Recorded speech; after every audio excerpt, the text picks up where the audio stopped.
Hey guys, welcome back to the Biomechanics series. Today's video is all about the function and motion of the entire spine. So if you haven't checked out our previous two videos in the Biomechanics series yet, I highly recommend you go do that. First video was an introduction into biomechanics, so it showed you kind of some of the main concepts that are going to relate to these later videos. So it serves as a good foundation.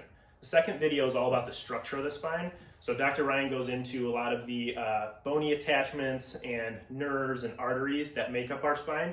But like I said, today's going to be all about the function and the motion of the spine, and obviously how that relates to everyday activities, exercises, ADLs, things like that. So the first concept we want to touch on is what's the function of the spine in its entirety? Okay, so probably the most important thing that the spine does is it houses the spinal cord. Spinal cord is responsible for literally every action, every sensation we get, and the spinal cord kind of runs through the spinal structures through the central canal right here. Okay, so if we didn't have a spine, our spinal cord would be susceptible to a lot of injury, a lot of insult, and that's kind of what the spine does, is it protects us from anything that could potentially hurt it. The other thing that the spine does really, really well is, obviously like we talked about in the other videos, is it has curvature to it that allows for motions, okay? So you think about a spring. If a spring gets loaded axially, it can give and kind of withstand compressive loads. If our spine was just a rigid pole and we got pushed in either direction or compressed or tensile forces were applied to it, it would have a higher chance of breaking down, okay? So the spine has these curvatures and it allows for motions that will essentially keep us safe and allow us to do our daily activities. The other concept I want to talk about is the dichotomy of mobility and stability, okay? So on one end of the spectrum we have mobility, on the other end of the spectrum we have stability. For the mobility side, you want to think of someone like a gymnast, someone who's very flexible, has mobility in every joint, and can move freely. On the other side of the spectrum, we have stability. So you think of maybe an offensive lineman, a big shot putter, something like that, someone who's very hard to move. Our spine, ideally, we want a balance of those two qualities. So we want to be mobile enough to get into the positions that our life requires of us, and we want to be stable enough to stay out of positions that might not be the most advantageous for us. The spine allows for both of these things. Obviously, the bodies and the processes allows for that stability, and then all the muscular attachments and ligamentous attachments allow for that mobility to be, kind of checked and natural. Okay, so in the spine and really in the whole body, we have motions that are characteristic based off the planes we can move in. Okay, the first one is in the sagittal plane, we can flex forward or we can extend. So that's sagittal flexion and extension. Flexion going forward, extension going backward. The next one we can do is coronal plane lateral flexion, so side bending. That's just moving to the side and straight down, to the side and straight down in the coronal plane. The next one is rotation, so we're moving in the transverse plane and we're rotating. Okay, that can happen all throughout the spine. The next one is protraction and retraction. Now this one typically just happens in the cervical spine, okay? So protraction coming forward, retraction coming backward, just like that, okay? Those are the motions that we can kind of do in the spine, and we'll see as we break down each section of the spine where those motions happen specifically in the spine and where those motions should not be happening. So the cervical spine has a couple key functions. Probably the most important is it supports the head or the occiput on top of the cervical spine. So you can see that articulation here. This is our occiput and it's being supported by C1 here. Okay. Obviously that's important for a lot of reasons. Our head and our brain is a super important part of our body, and the cervical spine's job is to just support it and make sure that it can move and respond to stimuli in our environment. That's probably the most important thing that the cervical spine does. It also serves as the attachment site for a lot of different muscles that kind of go into the shoulder, into the clavicle, and obviously into the head and neck. And that allows for equal movement to happen throughout all those joints. Okay, so now let's talk about some of the motions that happen at the cervical spine. Okay, so the sagittal plane motions, we'll go over all these in a row here, are flexion, so bringing chin to chest, like that. I'll show you from both angles, chin to chest, and extension, chin to ceiling, okay, just like that. All in the sagittal plane, so forward and back, all right? Some of the muscles that are used in flexion extension, obviously like our SCMs and scalenes will kind of bring the chin down, And for extension, that suboccipital triangle, even some trap, will kind of extend the head. Okay, we'll go into these muscles a little bit more later. All right, the other sagittal plane movement is protraction and retraction. Okay, so I'll show you that from the side. Protraction is pushing the chin forward. That's responsible, or the muscles responsible for that are kind of those upper suboccipital triangle muscles up here. So that's, if I were to put my chin kind of like on a table and push forward, that is protraction. Retraction is the opposite. We're pushing the chin backwards into the body like that. Okay, so again, chin on a table, and we're retracting. The muscles responsible for that are the longus colli and longus capitis, and those muscles tend to be weak in a lot of people. Those are important muscles. We'll come back to those later. The other actions that are really important in the cervical spine are lateral flexion. Okay, so that's basically dropping the ear down to the shoulder, both sides. The muscles responsible for that are, again, some SCM and the scalenes primarily. Okay, that is going to be coupled with rotation, which is another super important range of motion. So let's talk about rotation a little bit more. We'll spend a little bit more time on the rotation because it is so important. So about 50% of the rotation in the cervical spine happens at C1, C2. So Dr. Ryan mentioned this in the structure video, but C1 and C2 kind of have an interesting relationship with one another because the dens from C2 pokes through right through C1 and allows for rotation.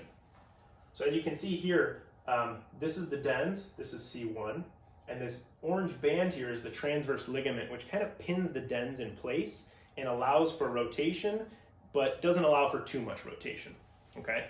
Cervical rotation, like I said, half of it happens at C1, C2, and half of it is the rest of the cervical spine. So rotation kind of looks like this, okay, looking over each shoulder in the transverse plane, all right? Cervical rotation it's the most characteristic in the cervical spine because it's got the most amount of range of motion into rotation as compared to other parts of the spine, and it plays a big role in our everyday life. You know that if you've ever had, like a torticollis or like a stiff neck and you can't really rotate, you know how important cervical rotation is. Okay, so the next area of the spine we're going to talk about is the thoracic spine. So some of the main functions of the thoracic spine, one of the most important ones is to provide protection along with the rib cage to some of our internal organs. So we have kind of those bony structures to provide a barrier against anything that's going to potentially hurt our internal organs. That's obviously super important. The other super important one is to assist in respiration. So obviously we respire through our lungs and our whole cardiovascular system, but the rib cage and the intercostal muscles in between the rib cage kind of allow for that diaphragm to expand and allows for us to take deep breaths. If you ever cracked a rib or broken a rib, you know how much the ribs, how big of a role the ribs play in respiration, because it really hurts to take those deep breaths. The other super important thing in terms of thoracic spine is it influences via the scapula kind of how our shoulder and upper extremity move. So for example, if we change the position of our thoracic spine, we change the trajectory of our glenohumeral joint and really our entire shoulder joint. Meaning if I round my back a lot, I have no chance of getting true overhead motion in my shoulder. Okay, I'm always going to be limited. I'm never going to be able to lock that weight out overhead. And so changing the thoracic spine in terms of its mobility has a big effect on the neighboring joints, specifically the shoulders. Okay, so I want to talk a little bit about the motions that happen in the thoracic spine.